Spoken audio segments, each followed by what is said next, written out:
My name is Lauren Zehyoue. I've been working on elections and campaigns for several years now and have seen more than you can imagine.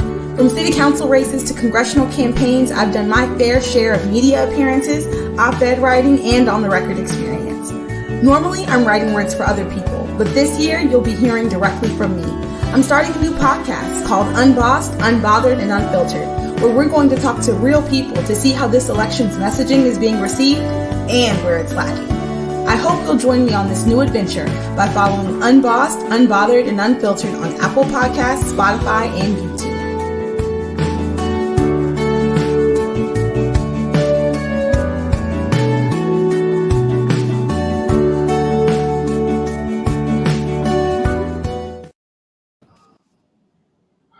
Hello and welcome.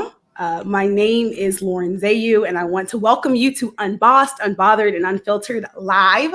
Today, we are discussing last night's presidential debate between Vice President Joe Biden and President Donald Trump.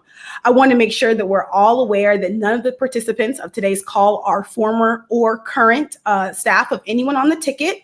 We're representing ourselves and our opinions, and because Facebook requires that we label our conversation, I want to make it abundantly clear that we are political.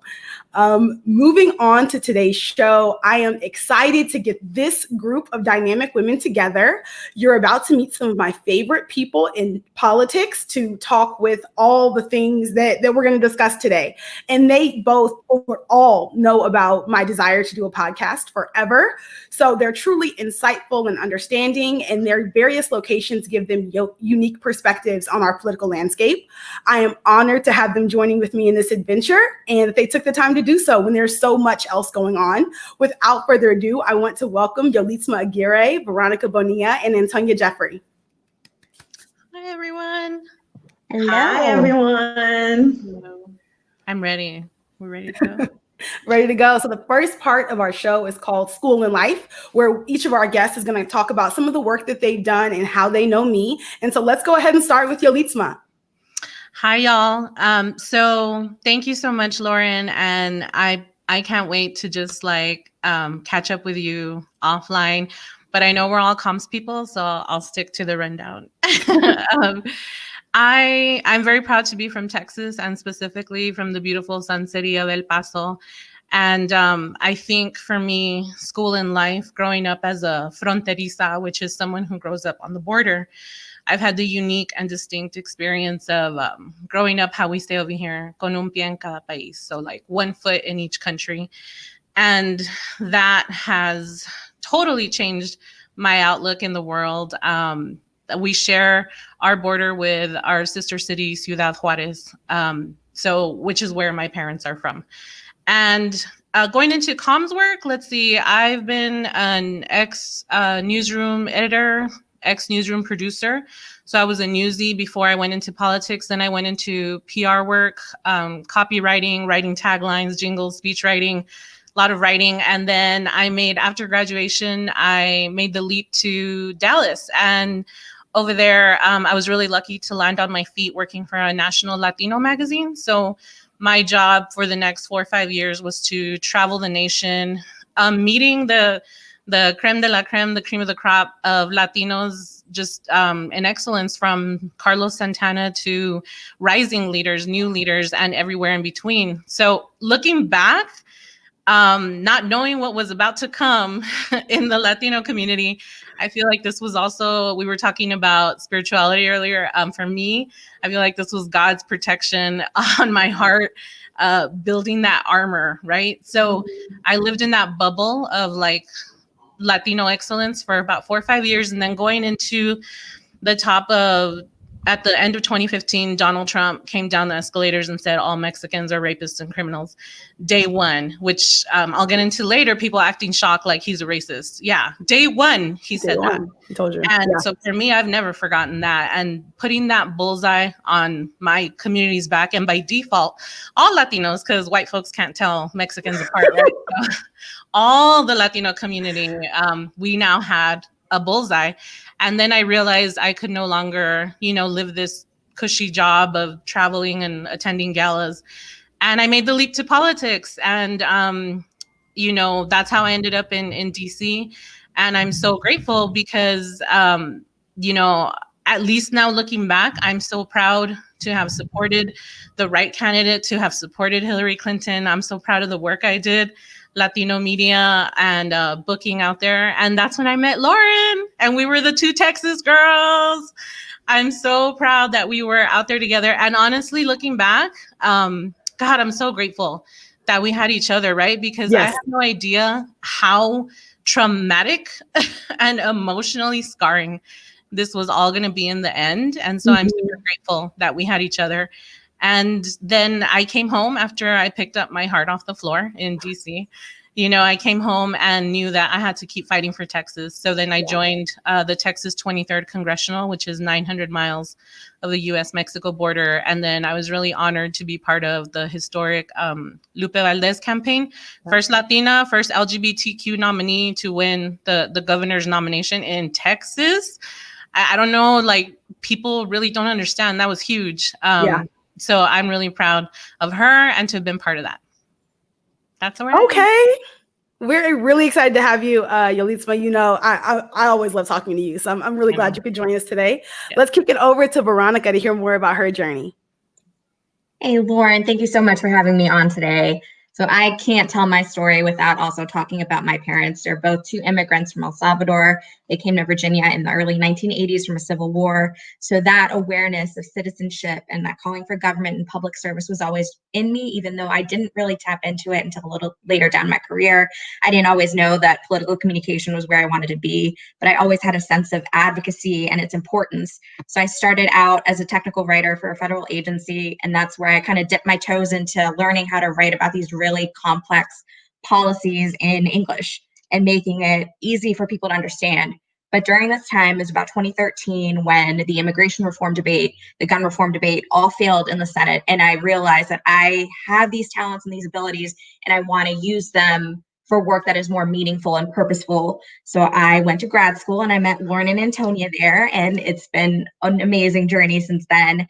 While in grad school, one of my professors, Professor Steinhorn, I had I wasn't sure exactly what path I wanted to take, and I didn't know if my background in marketing was like the right fit for this, but he broke it down for me, and it's never left me, in that, what are you doing in political communication? You're trying to market a message. You're trying to sell people on policy.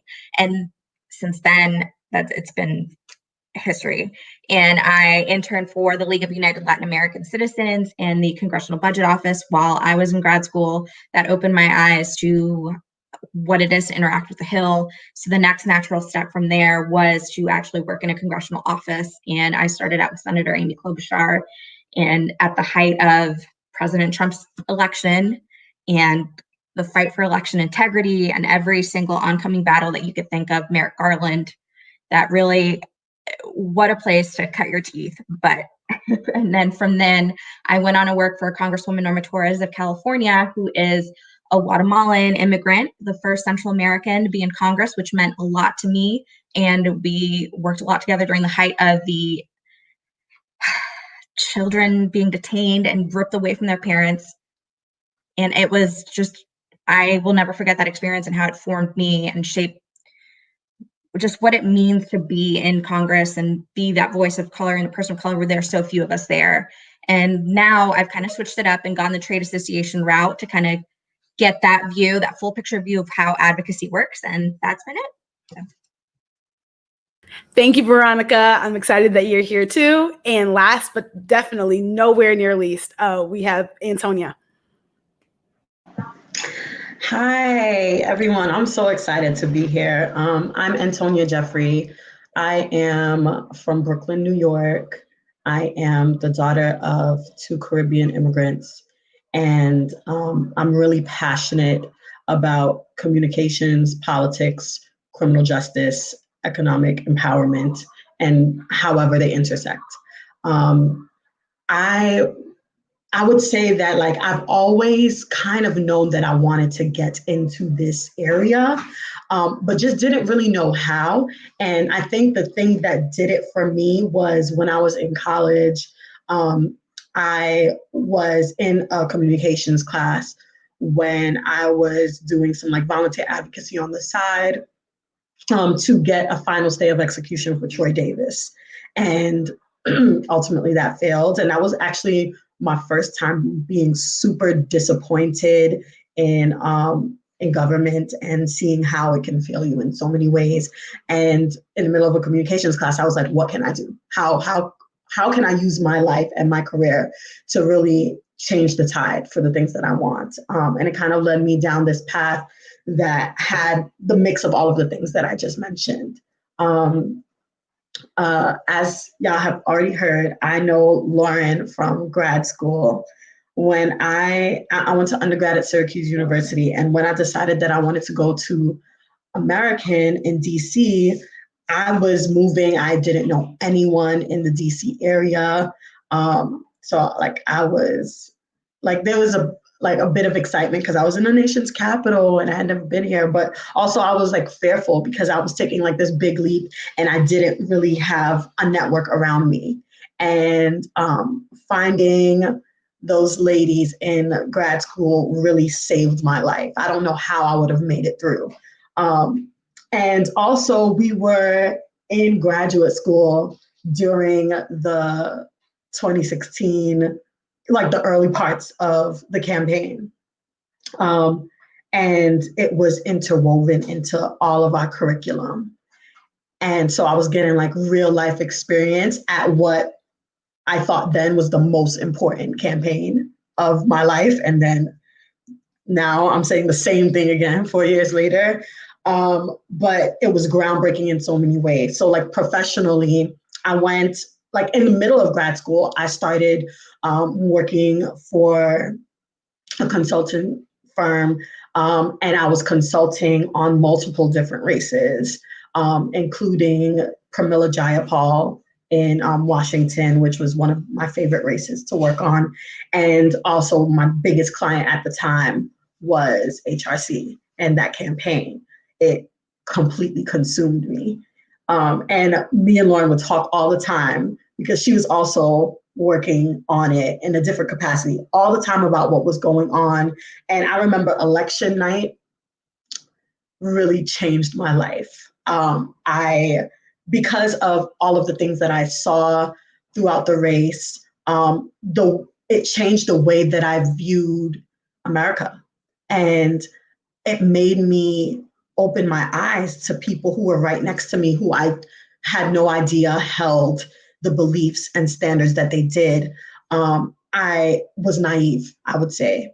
Also, as we recall, right before that summer before the election, Pulse nightclub happened, Philando Castile happened, Alton Sterling happened, and I was unraveling. And then to see that result on election night let me know how many Americans viewed me, my family, people that I love, my friends, and it really just changed me. So I left DC after that, and I came back home to New York City. I worked for a while for a congressional member from my area, doing communications work. I was the district press secretary, on the ground, kind of hearing and feeling the pulse for what people were saying and how people were feeling. And I was there in 2017, 2018, when like the national conversation around immigration like really exploded for the worst. And the district that I helped to represent is the largest immigrant community in Brooklyn. And I saw the constituent services side of how panicked everyone was, how heartbroken they were by the administration. And it really turned me slightly away from wanting to do politics and wanting to do more policy work. After that, I did work for a few more candidates. I pledged that I would work for candidates of color who are pushing the policies that I know would change my community for the better, because at that point I had no faith in the federal government. And so I wanted to do it on a local level. I ran some borough-wide, some citywide races. But my most recent move is that now I am working on criminal justice policy and economic empowerment policy for an organization called the Fines and Fees Justice Center, where I'm directly working with impacted people and just trying to do what I can on the more local level to combat the destructive narrative that's happening on the federal level. Because at the end of the day, I really care about my people and their betterment. And I still love politics. I still love communication. And I hope that I can continue to weave that all throughout my professional career. I'm really excited to be here. Thank you, Antonya. As you can see, we have a wealth of experience before us today. And in an effort not to delay anymore, let's go ahead and hop into our conversation on this debate, in quotes. So I guess we want to kick it off. Can everybody, I guess, kind of starting and Antonya and moving around, give me 2 words to describe the debate last night. My 2 words would be unproductive and cringy. Definitely very cringy. Solid. Veronica? Disconcerting and damaging. Yol-itzma? I think the things I tweeted most were, Lord help. Definitely. If I had to, it would be alarming and enraging. So keeping that in mind, as you all heard, all of us worked in some capacity during the 2016 election and sort of saw Trump and his messaging happening in real time and the impacts of it in real time. Something I woke up thinking about this morning is find people on both sides for Charlottesville, right? Thinking about, I did think about the day he came down the escalators and called Mexicans rapists and criminals. I also thought about the housing suit that was brought against him decades ago for not allowing Black people to live in his buildings. I thought about all these different moments we've had, some of which on stage. The last one I also thought about was Nasty Woman. When he was on stage with Secretary Clinton last cycle. And I was wondering, there's a lot of fanfare around his comments last night, and trust, we will definitely get into those. But I kind of wanted to ask us or discuss as a panel, do we believe that Trump has gotten worse, or is he being received differently because of who his opponent is this time? And I say that to say that I realized this morning when I woke up, it felt like the Access Hollywood tape. Right. So the Access Hollywood tape comes out, I think it was late September or even October of 2016. And you have, the Republican candidate at the time on audio bragging about assaulting women. Right. And not just women. I mean, frankly, married white women. Right. And that felt like it should have been the nail in the coffin. But as we're seeing now, it wasn't. And so what do we think is, if anything, is different about his debate performance last night compared to how he was in 2016? For me, I haven't seen a different, he started level 10 racist for me, and so anything else has just been added on to level 10. And especially, so we'll take it in the time frame of before he's elected. Okay. Right, because since then I've had Tornillo, detention centers in El Paso, the shooting in El Paso. I mean, it's been a lot. So dragging the southern border, crisis on the southern border, caravan, invasion. So since he's been elected, I've had a lot on my plate. But prior to, I saw it coming. He's a racist. He affiliated with racists. Everyone seems to forget he was okay with David Duke, Klan wizard over there, and Steve Bannon and all these white supremacists. And yesterday everyone's tweeting like, oh my God, he didn't denounce. Yeah, racists usually don't denounce other racists, So, sorry, not to get heated, but no, I don't think he's gotten worse. I think he's the same horrible racist he's always been. Yeah, I definitely hear that. Veronica? I don't think that he said anything last night that we haven't heard at some point in these past 4 years. I think the difference right now is that everything feels so heightened because we know just how much is at stake. We're all still living in a pandemic and forced to pay attention in a way that I think a lot of people haven't before. Right. Agreed. Yeah, I have to agree with both of you ladies. I don't think that we heard anything new. Right. He was unhinged then. He's unhinged now. Of course, his messaging is I would expect that his team would tell him to, like, hit a little bit harder, because now it's a little bit more acceptable. Everybody already knows your colors go off. And he went off.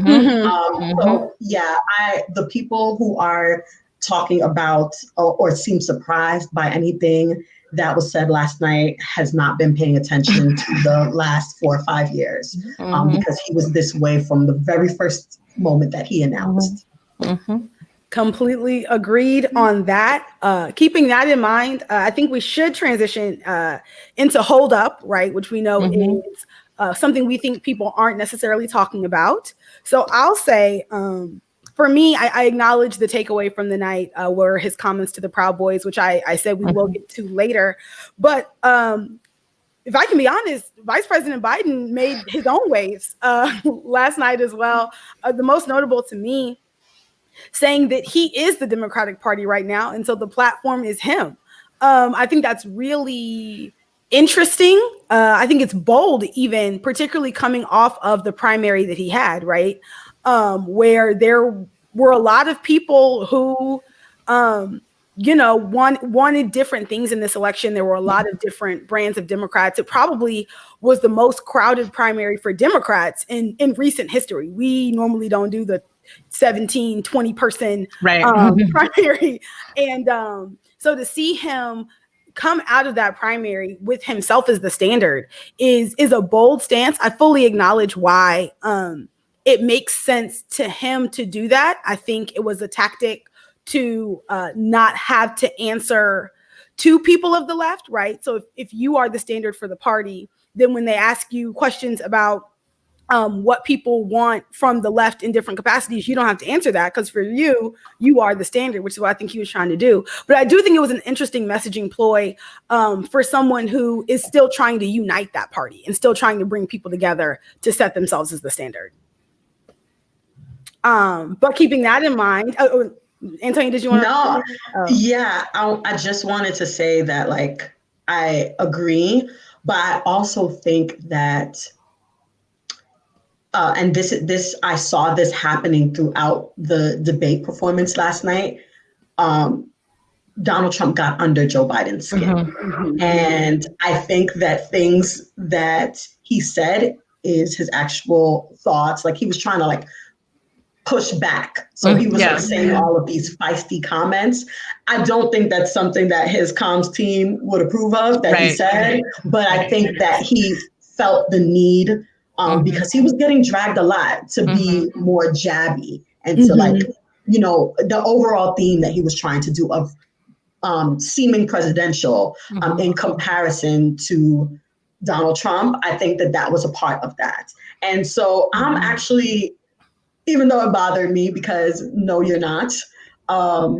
And full disclosure, he wasn't my candidate.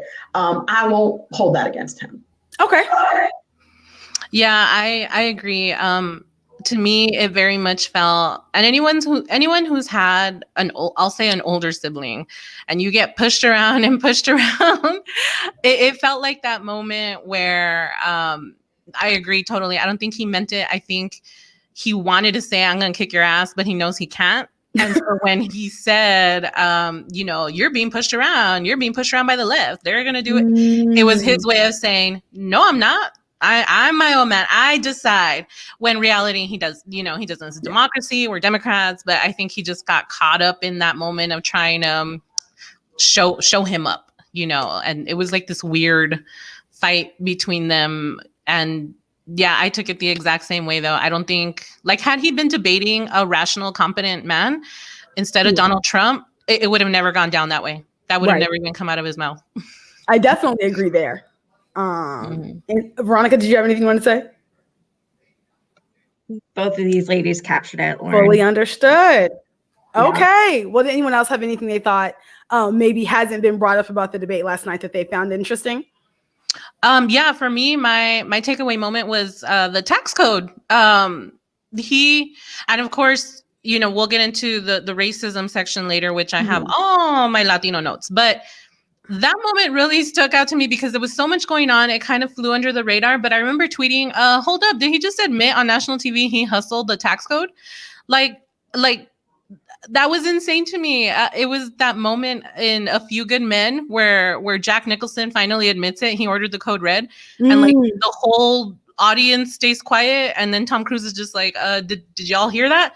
That's kind of how I felt. We've known it. He hasn't released the taxes, but on the slew of the 12 to 16 sexual assaults he has, all the pending tax issues, but to hear him say it, yeah, I don't want to pay taxes.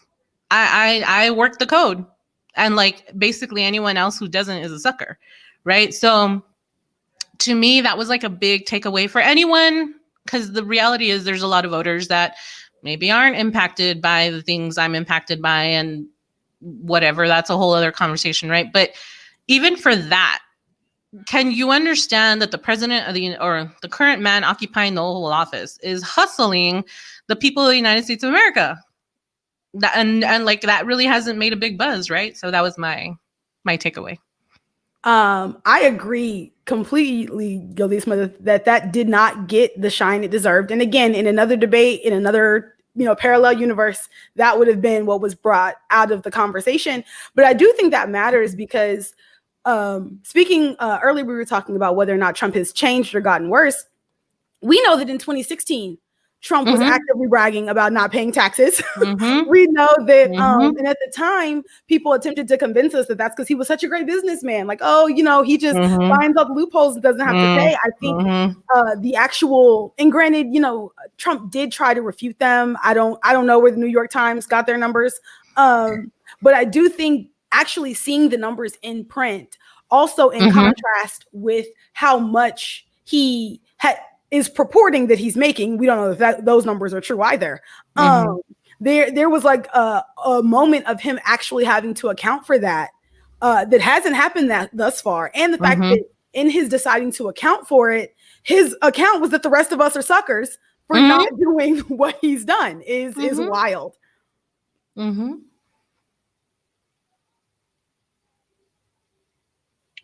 And another thing for me, Lauren, I think that we'll probably also touch on our discussion in racism, but the inability of everyone on that stage, from the moderator to the candidates, to be able to discuss racism in a way that didn't devolve into like law and order and police. Like, what Come on. It was such a failure. Such a failure, especially because when we saw the topics were released ahead of time, they had race and violence as one category, which is already a red flag. Right.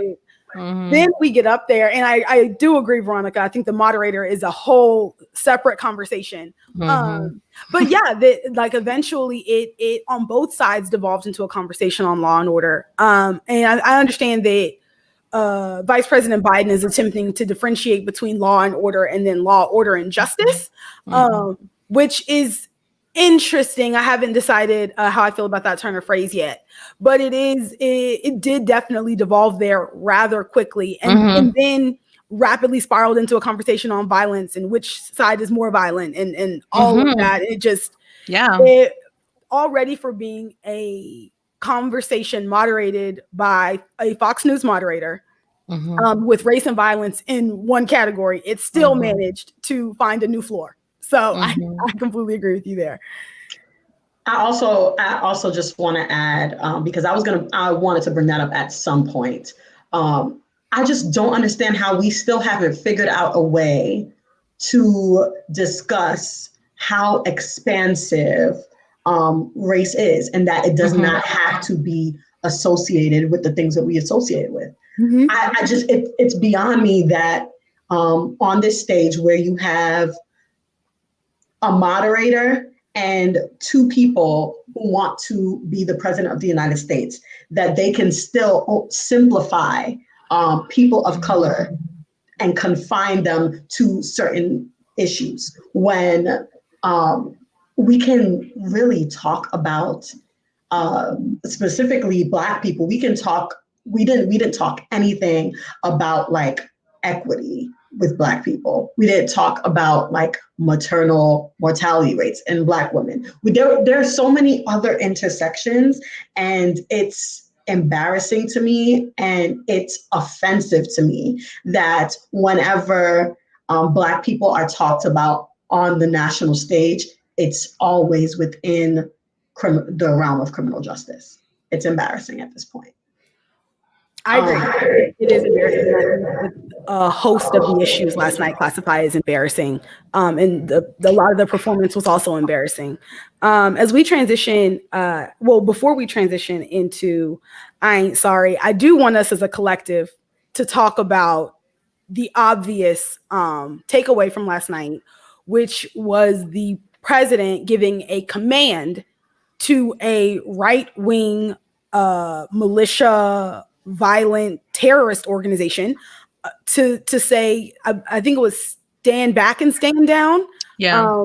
Which, for those of you who might not know, is effectively like await further instruction. But especially because he transitioned directly into somebody's got to do something about the left. I think the argument could be made that it was like stand back and stand down, because someone has to do something with that, as though they're awaiting instruction.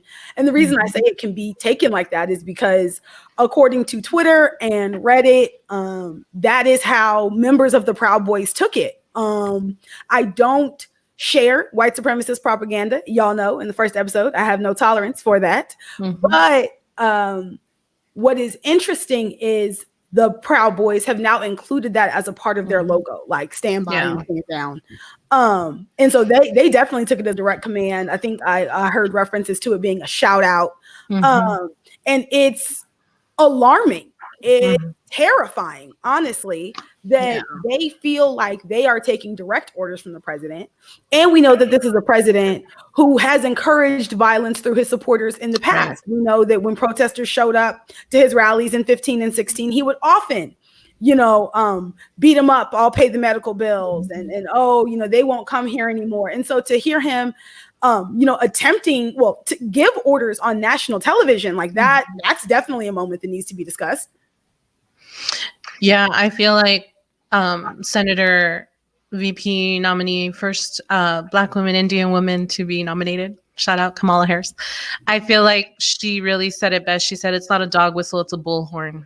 Absolutely. She was on the Post show. And I think that was, I didn't even know I could be terrified by him anymore. Like, he's done so much, but that really, it reminded me of day one when he said all Mexicans are rapists and criminals, and the fear I felt, where I knew that crazy old racists that were just waiting for this. Like, I felt it in that moment. And I remember I looked around and I was in an empty room, like no one's in there, but it was instinct that I knew he's fixing to come for us. And that is exactly how I felt when he said it again, because it's on a national, it's not like on, somewhere off. It's on a national debate floor again, so that was the same like anxiety, terrified feeling I had again. Yeah, absolutely. It's so scary, Lauren. And we know that this has the potential to happen because we're already seeing people protest, his supporters protesting early voting in Fairfax, Virginia, blocking people from entrances. Like, we know that there's a potential for this to happen. And there's such a lack of leadership, I feel like, from our leaders in general, in speaking up and saying these are the protections that we're going to put forward for voters to make sure that you can get in and this is a fair and free election, and not like it's nothing but voter intimidation and voter suppression, which I know you've already touched on, Lauren. I had the same feeling of like, I did not know that I can still feel frightened by Donald Trump.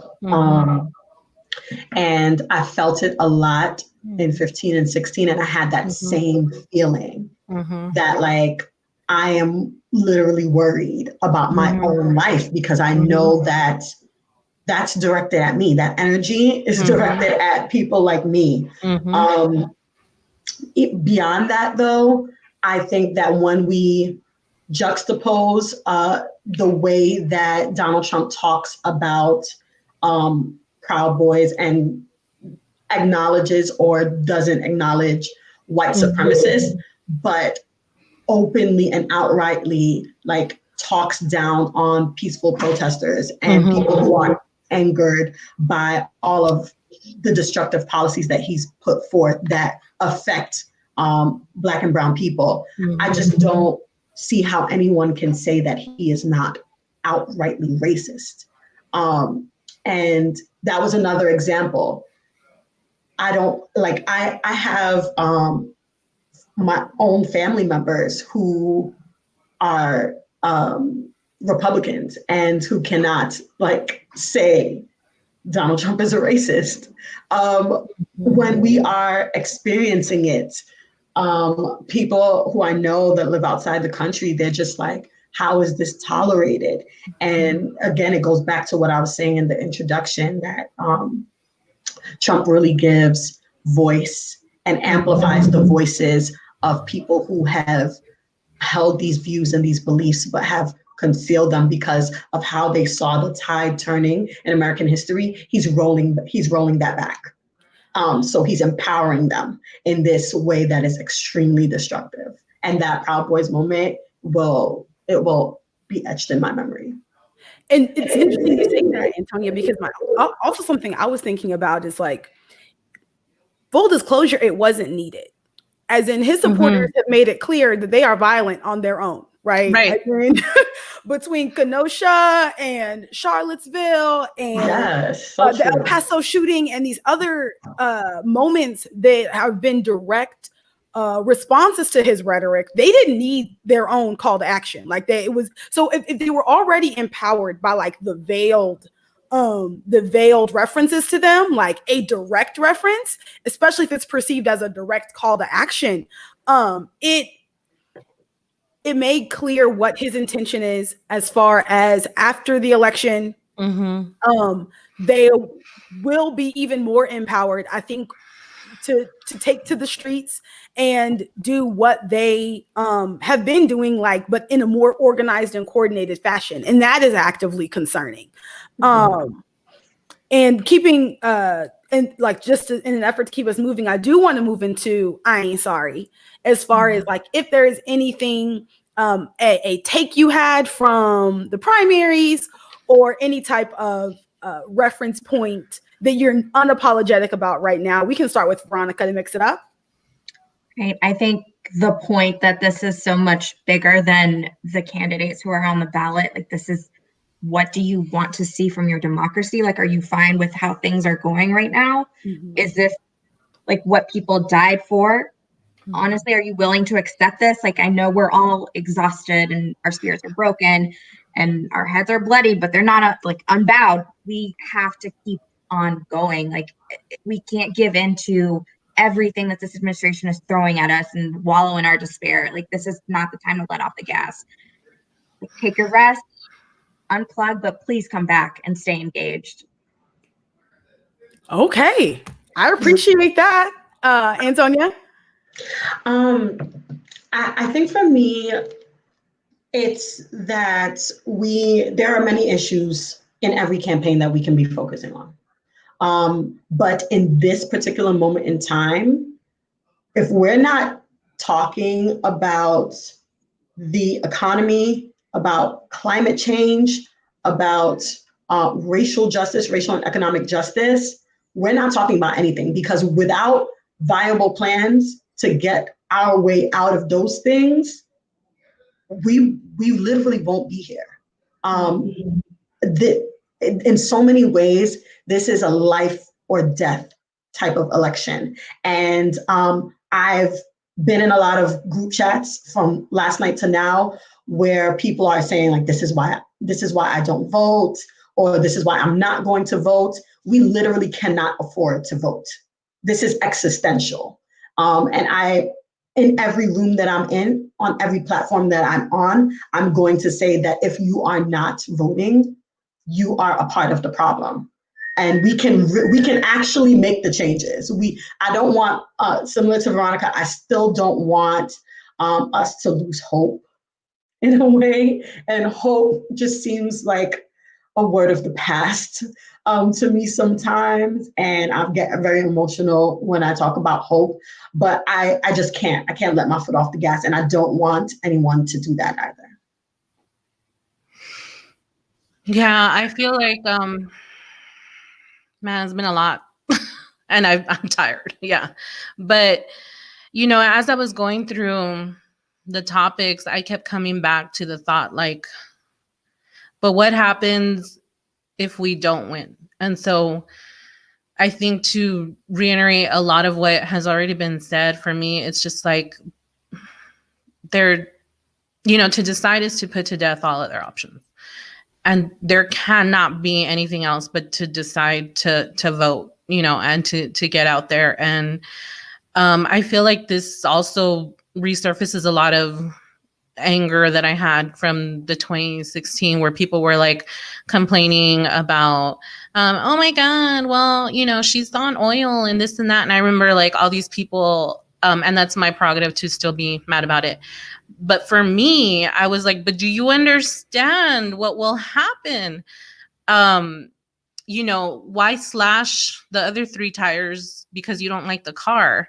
Like, can we just get there? And then we can tear it all up and fix it. But for me, at least, and again, I remember right after he was elected, and Lauren and I we talked about this right before the Women's March. And we were still talking about working in Texas and what's going on. And I remember it felt like immediately it was like Muslim ban and the dog whistles he let out on law enforcement, that he would eradicate like the DOG to investigate unlawful killings. And, and then it was like ban after ban and dragging Latinos in the caravan. And it was so much so quickly. It felt like a waterfall of just shit that I couldn't even breathe. And I feel like, can you imagine that was then? And like I think Lauren said earlier, like now they're already ramped up. They're not even trying to contain it. So my thought at the end was like, can you imagine? That was like then when people swore they didn't know, right? Like, how do you not know? But okay, people didn't know. And now they know and they don't care. They're fine letting him say and do. The fear that came over me of like, what, I can't even imagine that life. I can't even imagine what that would be. And but my takeaway, I wish I was like hopeful like the other 2. I feel so bad now that I heard y'all, because I didn't feel that at all. But I think I was just angry and thinking of voter suppression, thinking of Stacey Abrams, how she should have been governor, thinking of Lupe Valdez, thinking of what's next past this. How can we survive it? And really, now I think I look down to the minutia of like those things that affect down ballot. Who are we voting for? Like, I'll use Texas. Texas Supreme Court is predominantly Republican, and we keep getting voted down with voter by mail. Voter online. Even in a pandemic. So they're still making us go in person, and they don't care. They don't care about our lives. And so my twist is like, we're in the shithole, and where do I find these shovels? What shovel is it? Is it on sale? How many can I buy? What else can I do? But I wish I had a little bit more hope at this point. I'm just trying to like do, how do we, I'm not even worried about people that aren't engaged. That's what I mean about lacking of hope, because I feel like if you haven't woken up the first week of his administration and said, I will vote, 42%, right? Is that what sat out last time? 46% sat out the vote. And so if to y'all 42% that sat out, if y'all still on the fence, like, well, I don't know what to tell you. Don't care about yourselves. Care about us. Can you care about someone else's life? Can you care about all the other lives that are perishing in this administration? So I'm more of a yelling at them.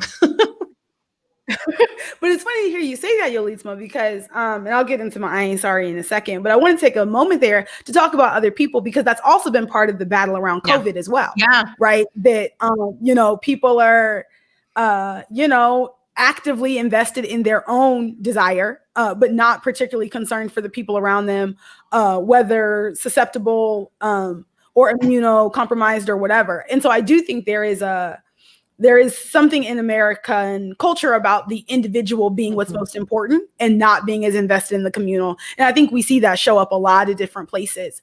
But as far as what I'm not sorry about, for me, I'm not sorry that I'm still fighting.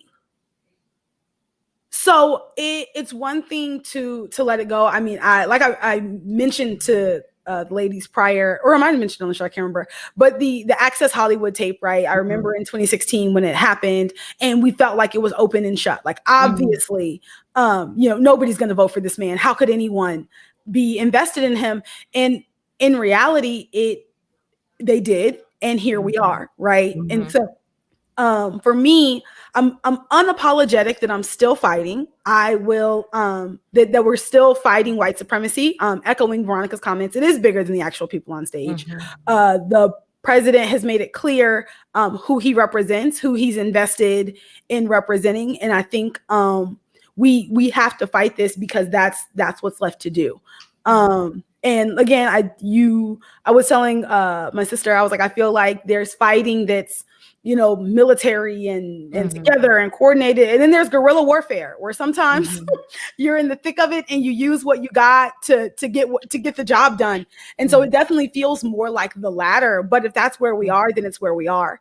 And so I'm unapologetic that I'm still fighting. In the interest of time, though, I'm going to segue us into Drunken Love, and then we're gonna wrap us up, and we're gonna start it with Veronica. I know you're a little pressed for time, and so you can go ahead and go first.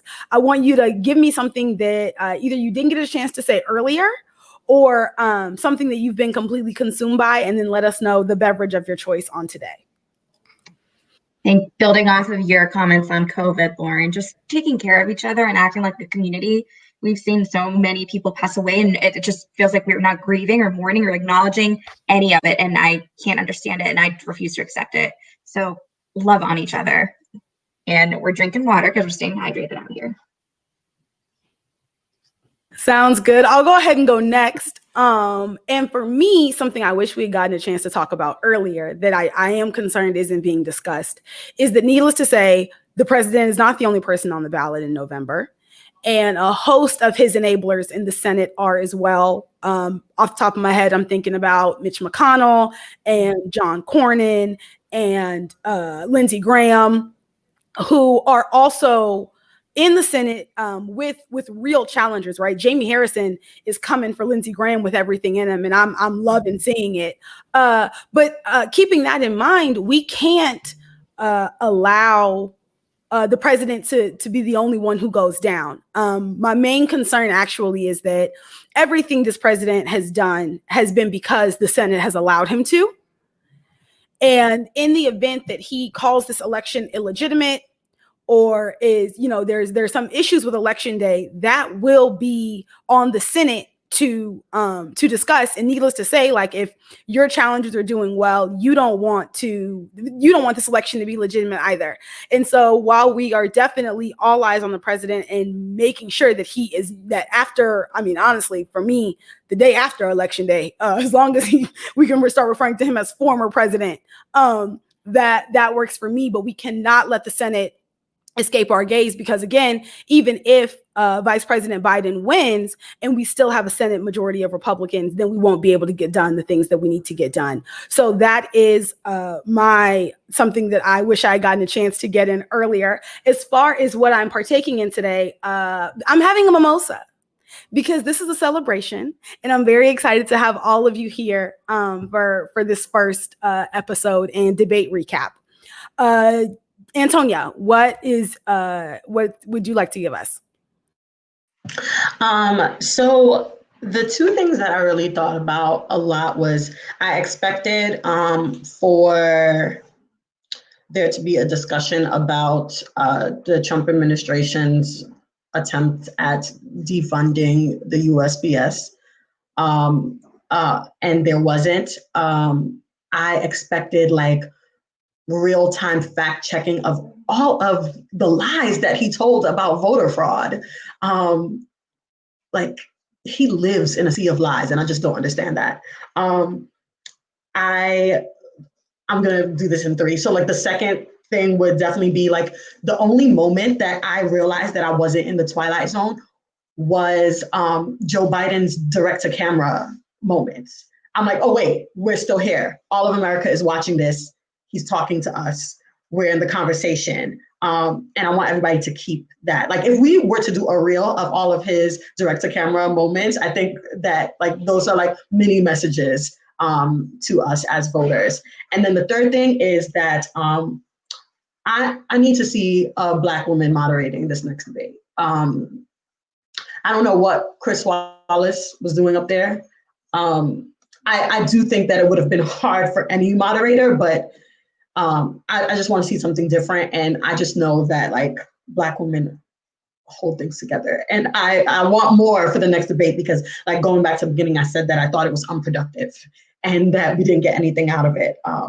So I'll say that, but also like going back to what I'm saying about like voters and keeping us engaged. Like I definitely want to share my favorite Lucille Clifton quote. I love all of the Black women that have taught me self-care, which is the only way that I'm getting through this election cycle. And she has a quote that says, come celebrate with me that every day something has tried to kill me and has failed. And I repeat that to myself often because we don't celebrate the very, very small wins that is just getting through it. We got past last night. We got less than 40 days to go to the election. We're gonna get past that, but we have to actually live and survive to get there. So radical self-care is incredibly important, and that's what we need while we're watching these debates, when we're doing these types of recaps, and for us to be able to continue the work. Oh, y'all inspired me. That was so good. I feel like I needed to hear that. So my takeaways, obviously, if this was a debate with a competent sitting president, a wish list is really what it is, because this was just, you know, a 2-year-old throwing a tantrum and then a presidential candidate. So mismatch, right? But for me, I think also it was that moment. That was my takeaway that I wrote down. I think up until then, I was laughing on Twitter and I was like, oh my God, can you believe this? What a shit show, you know? But in that moment that he looked at the camera and, oh, I hope I don't tear up. But he said, you know, look at the empty chairs. I think because we just came off of the anniversary of the 23 shot in El Paso. And I think of all the people that have died through COVID, George Floyd's family, who's from Texas, Breonna Taylor, Ahmaud Arbery, like all the empty chairs. The Native women that have also been part of hysterectomies, the hysterectomies happening, all these detention centers. And so in that moment, he, oh, my mom's gonna be so mad that I'm crying. You know, in that moment, I stopped laughing. I remembered who it is that we're fighting, and it made it very real in that moment. So I thought that was brilliant. He looked at the camera. I connected so much that it brought out all these things. He's right. I forgot all the empty chairs when you wake up. And so I love that Antonya spoke on self-care. I think that's extremely important. And I swear I had practiced this part yesterday and I had the emotions under control. I don't know what happened. We don't always have to be on. We don't always have to be on.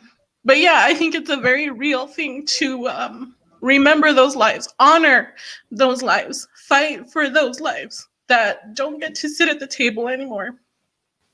And going through, I think that was my biggest, what I wrote down were like the hysterectomies, undocumented families, that includes just not Latino lives, because it seems to revolve around Latinos, but there's a lot of other people that are part of undocumented that are living in the shadows. I had also written Orlando nightclub, which was predominantly Latinos that died in that.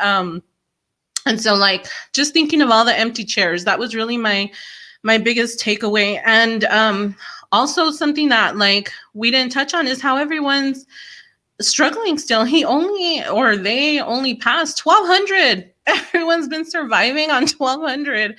And so to go to your point about like self-care, I think that's extremely important. I think that is what has helped me survive.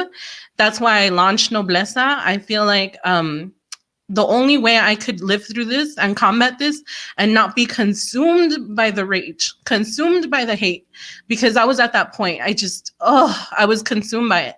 And the only way I could function was to go back to writing stories of Latinos in excellence and try to give some hope, give folks something to read, to believe that we are still flourishing, we are still here.